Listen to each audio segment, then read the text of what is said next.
Even though I was a recruiter before I was running Career Contest, I think people just assume, oh, you must be amazing at hiring people. You never make mistakes. That's not true.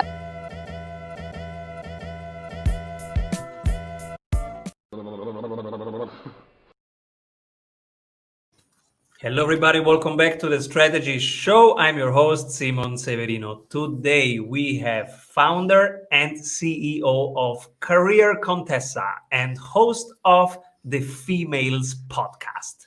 Her newest book is called Power Moves: How Women Can Pivot, Reboot, and Build a Career of Purpose. Welcome, everybody. Lauren Mcgoldwin. Hi, thank you for having me. So cool to have you here and so relevant what you have brought with you. We will unpack how to hire, how to fire, and how to promote accordingly. Super pumped. So, Lauren, what are you currently creating? Yeah, well, this is less of a creation year. In all honesty, I think part of that was I was creating the book all of last year and it came out. And then, of course, coronavirus happened. So we are creating our usual, which is just really amazing career content on a daily basis. And we're trying to not take on some like a book project or some other crazy big project just with the uncertainty of this year. But luckily for us, just creating amazing career content on a daily basis keeps us very busy. And let's go directly to your CEO tip number one around hiring. Mm-hmm. What's your perspective? Yeah, even though I was a recruiter before I was running Career Contest, I think people just assume, oh, you must be amazing at hiring people. You never make mistakes. That's not true. Everybody who runs their own business, works for a company, they've hired the wrong people and they know how big of a difference it can make to hire the wrong people on your team. So I think hiring is one of those areas that you should not rush. You should be very focused about what it is that you want, what does success look like in the role before you make the job description. Just have a lot more clarity. I feel like what happens with hiring a lot for companies is, people are your most important asset. They're the ones who really help you grow your team. But what will happen, so like, while that's so important, they'll make these quick decisions about like, oh, we need someone who can do X, Y, Z. And then the next thing you know, they've thrown up some job description and they're hiring. Well, there needs to be, I think, an equal amount of thought put into who you're hiring, what that, again, like what success looks like in the role. As there is to just the idea of like, oh, we need a person to come in and solve this problem. So hiring is something that I just feel like is so important to do in the right way. Otherwise, you always pay for it later. So that's kind of the description of how we hire. Oh, we need this person. Let's hire. What is the better way to do it? Like, can you tell us how you hire or how to do it the correct way? What's the framework to think it through? Yeah, so I mean, I used to do it that way also. And what I realize now is that when I do it like that, I am basically making the assumption that whoever I hire is going to be the solution to my problem the minute I hire them. And so it's kind of like, oh, I've already solved the problem because now I've hired a person to do that. And, that's not the case. The people have to come on board. They have to be trained. They have to be taught. They have to, have time to make mistakes and fail and figure it out. I mean, so first of all, it's just sort of, I think, a mindset or an assumption of like, the minute, if you have a problem, you're trying to hire someone to come in and help you solve that problem, just hiring them doesn't solve the problem. That's just maybe part one in a 10-step process. So for me now, when I hire, I spend a lot more time thinking about who do I need to hire? What are they going to come in and be very focused on? What does success look like in that role? How am I going to manage that? What tools and softwares are they going to need? A lot of times too, I will start with some freelancers or someone who's a contract worker for maybe a couple months to help me get a better sense of what it is that I actually need for the role. Because sometimes you think you need something and then you hire that and you realize, I actually don't need that skill set. I need this skill set. And so I'm kind of a big fan of the tests via, freelancers or even myself trying to take on something for a little bit first, or someone else on our team and kind of shifting things around before we actually go out and hire a full-time person for that. And part of that is then when we are hiring the person, we have so much more clarity about what that person's going to do on a day-to-day, and we can actually describe that in the interview to them, so they have a lot more clarity about what they're going to be doing when they come into the role. The other thing I would say is we always do team interviews at Career Contessa, and team interviews are great, but a lot of times there's no preparation with the team about who's going to focus on what in the interview. It ends up 5 people just end up asking the same person the same 5 questions. So the team and I now, we always go through kind of a more rigid interview prep process for us as the interviewers about what are you going to focus on? What are you going to focus on? What are you going to drill down on? And that helps us get a little bit more of a well-rounded interview experience as well. So, that at least has been working a little bit better than the old method. But I think the method you're using, for example, which it totally makes sense, because especially as a startup, you're moving quick and you're like, I got a problem. I need this person to come in and solve it right away. And I've just realized that when you move quick with that stuff, the odds of making the mistake are just so much higher. Tell us about your team. Which roles do you have, and which one did you hire first and second? Yeah, that's a good question. So our team is pretty small. There's only 3 of us. The very first role that I hired was a editorial director or a director of content. Since we are putting out content all the time, we do mostly written content, but we also have video content. We also have podcast content. So that was the very first role. We've always had it. It's still really important. And then that role has a part-time, freelancer who helps with some specific editorial projects to help them, whether it's copywriting, whether it's writing a long-form article that they're assigning, something like that. So that person has a little bit of support with that. The next role that we have is a creative producer. This role has changed throughout the years. Sometimes it was just solely a graphic designer. We do a lot of graphics with whatever we're doing at Career Contessa. Part of that is, we're a career site, and so it's hard to have a lot of images to what we're doing versus like if you were, a food site or something like that. So it used to be a graphic designer, but as we started to move into other mediums, such as video, such as podcasting, such as online courses, a creative producer became a much better name for what the role actually was. And that's sort of an example of learning by, slowly learning by mistakes.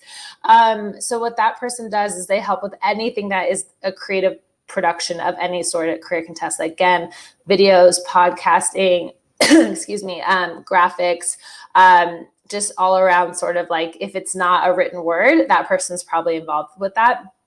And then I really handle all of the marketing and business development. So anything from making proposals for clients to working on stuff like this with a podcast, managing all of the marketing, so social media, email, and that works well. It's a little tripod that works really well. And then each of us has one person who supports us on a part-time basis. So that works well for our team. We used to have a team of 6, and to be honest, we didn't need a full-time team of 6. So the 3 full-time and 3 part-time has been a better balance throughout the years for us.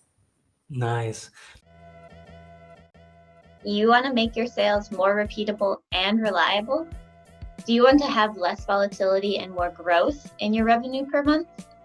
At Strategy Sprints, we do only one thing: strategy in sprints. Strategy means having more revenue through a better offer. In sprints means having more energy in your team every week.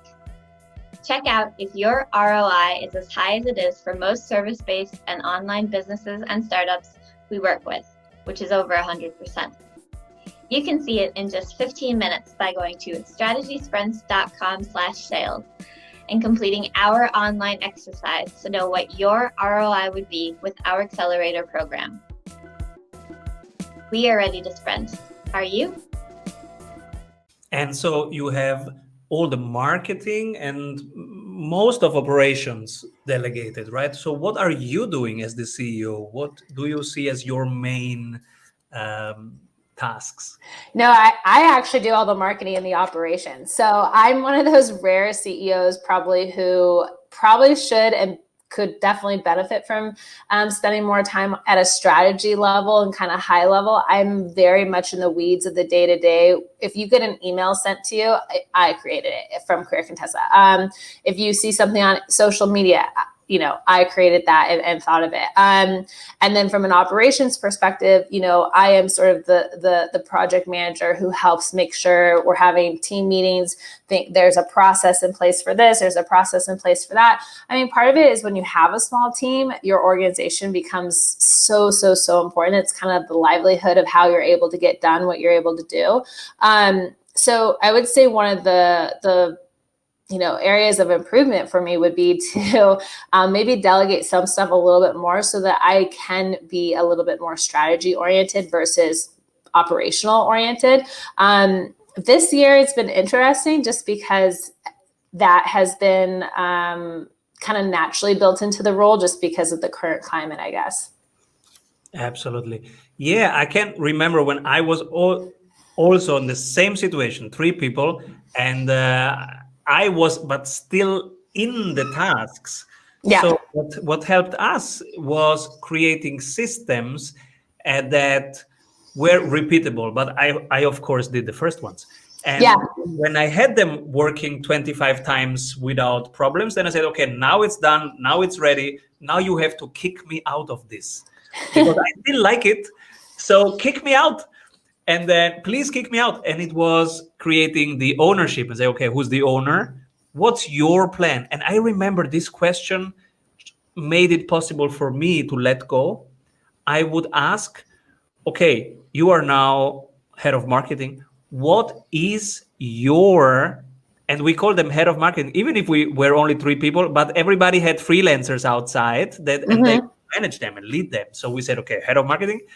And then it was important to have that name because it allowed me to step out. And the question was, what is your growth plan? Walk me through your growth plan. And then after asking that regularly, and then at some point I had the feeling, okay, they have a plan. Yeah. Now I can really step out and do something else. Beautiful. Yes. Before we go to a much less discussed topic, but so important for everybody of us, how to fire the right way, we pass through the segment that we call the Strategy Award.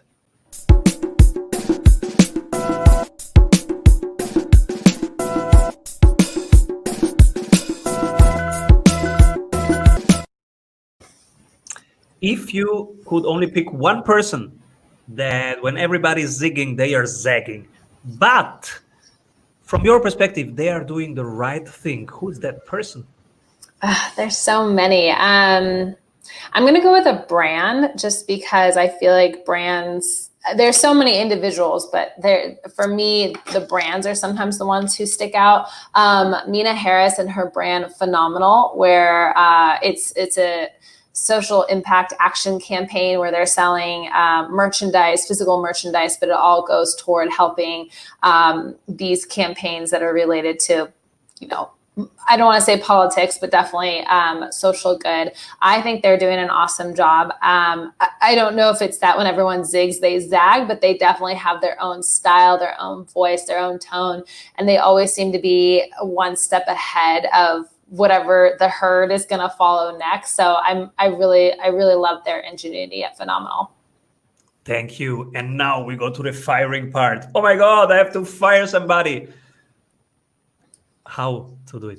Yeah, my advice is to do it quicker than or sooner rather than later. I actually got the advice once that it was an employment lawyer, and he was like, look, in my experience, which is a long time of this, he's like, the minute it goes into your head, like, I think I might need to fire this person. You probably need to fire this person. You probably needed to a couple months ago, but it's just now coming out loud to you.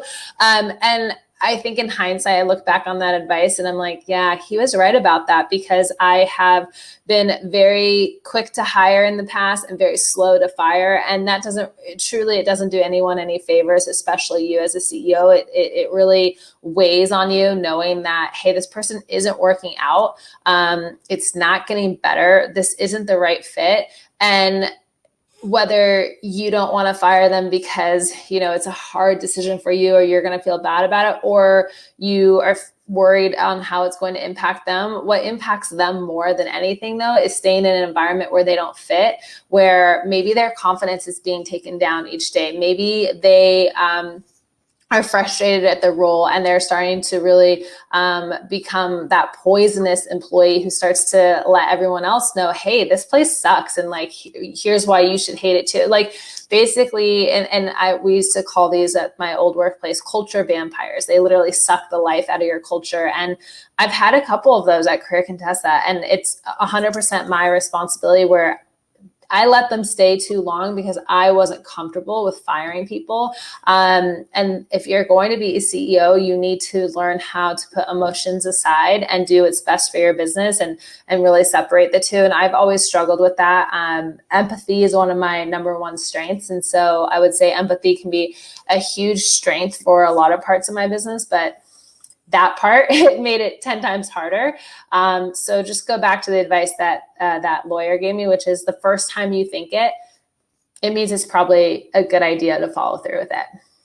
We see this a lot in our accelerator when we coach CEOs, and especially if they are a people's person, which makes them such nice person. And that's why people want to follow. And this is why people come to your company.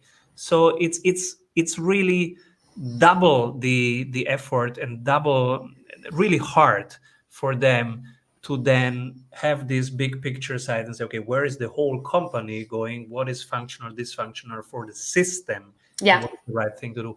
We actually had, so if you right now listening need to fire or are thinking about how to fire, there was one guest, Brian Robertson. So you can go back to the episode with Brian Robertson. He said, I love how my company fires people. And he laid out the whole process of how his company, Holacracy One, does fire people.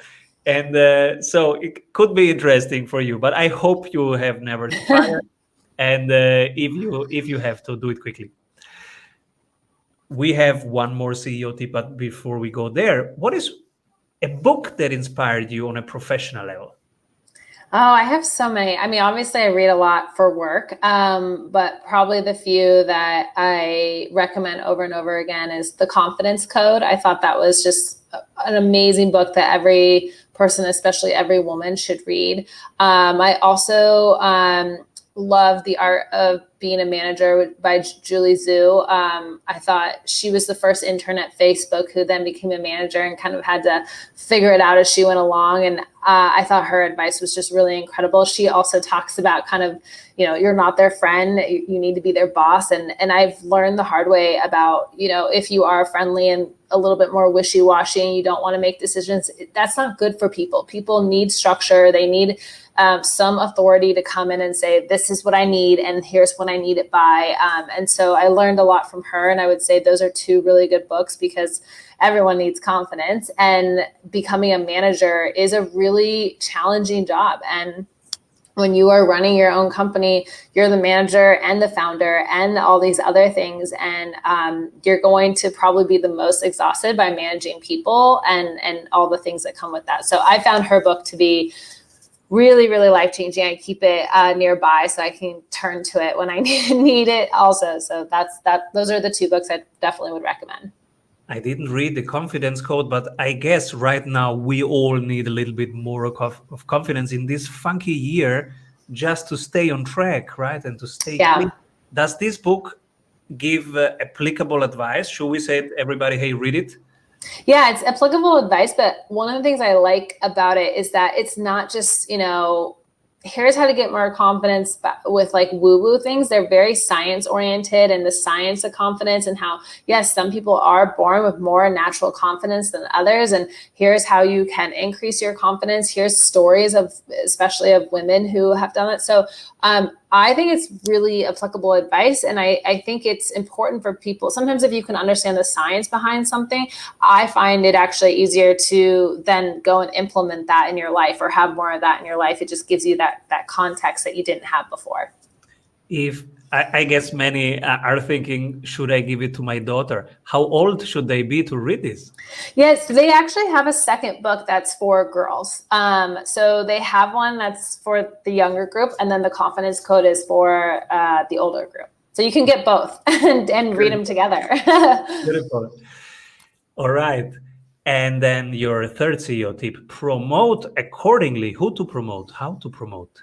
Yeah. So I think especially running a career site, we see this all the time. If you go based on what your employees want, you're going to be promoting them every 6 months. People are impatient. They are obsessed with feeling like, hey, I did a good job. Now where's that promotion? So what I would say is promote accordingly, but come up with some sort of structure for yourself for how do you promote? How often do you promote? What is the criteria for a promotion? For some companies, you're right. Showing up 365 days warrants a promotion and a raise. I think I froze. Oh, am I back? Yeah. Okay, good. And so one of the things I think about promotions is I think rewarding and acknowledging people for their hard work is extremely important. Does it always have to be a promotion? Maybe, maybe not. And so I think what I've learned is promote accordingly to the skill set and that actual next jump versus just being like, you did an awesome job this year, so now we're giving you more responsibility. It also goes back to just managing expectations, being really clear about what is coming with this promotion. So again, the structure, having a lot more structure in place than you think you probably need is I would err on that side. Beautiful. And who should be my next guest? Yeah, so Eliza Licht is she's the author of Leave Your Mark, and she's also has a fairly recent podcast called Leave Your Mark. She is sharp. She was the original DKNY PR girl, which was this like secret Twitter handle for years, and she really became a phenomenon with that. I mean, she still has it. Like she's sharp. She gets it. She is on the cutting edge of this marketing and building brands, and I just really like her style. It's very like shoot it straight. And I think her podcast is also fantastic and has a wide range of guests. So I'm a big fan of hers. Beautiful. Where can people stick around your creations, find you? Yeah, so we've made it fairly easy. We are at Career Contessa on every social media platform you can think of, except for TikTok. Haven't done that yet. We are careercontessa.com. And then our podcast is called The Females, and it has kind of a funny spelling. It's FEMAILS. So think of female and emails being mixed together. And then my book is called Power Moves, which you can find wherever books are sold. Beautiful. The Females podcast and Power Moves. Get it, everybody. And thank you so much, Lauren, for being here and for helping really by sharing your journey, but also giving away your wisdom and your resources. Thank you so much. Come back soon. Yes, thank you. Have a good one. Bye-bye. We all know that working in sprints is better, but how do we know what we should work on? You're in luck because we have a 15-minute exercise that will give you complete clarity on where to take your project next. Go to strategysprints.com/sales to complete our short exercise and meet one-on-one with an expert sprint coach to identify your number one bottleneck. Hey everyone, I hope you enjoyed that episode of The Strategy Show. Make sure to like this video below and subscribe so that you can stay up to date with every episode of The Strategy Show. Get daily CEO tips from CEOs for CEOs.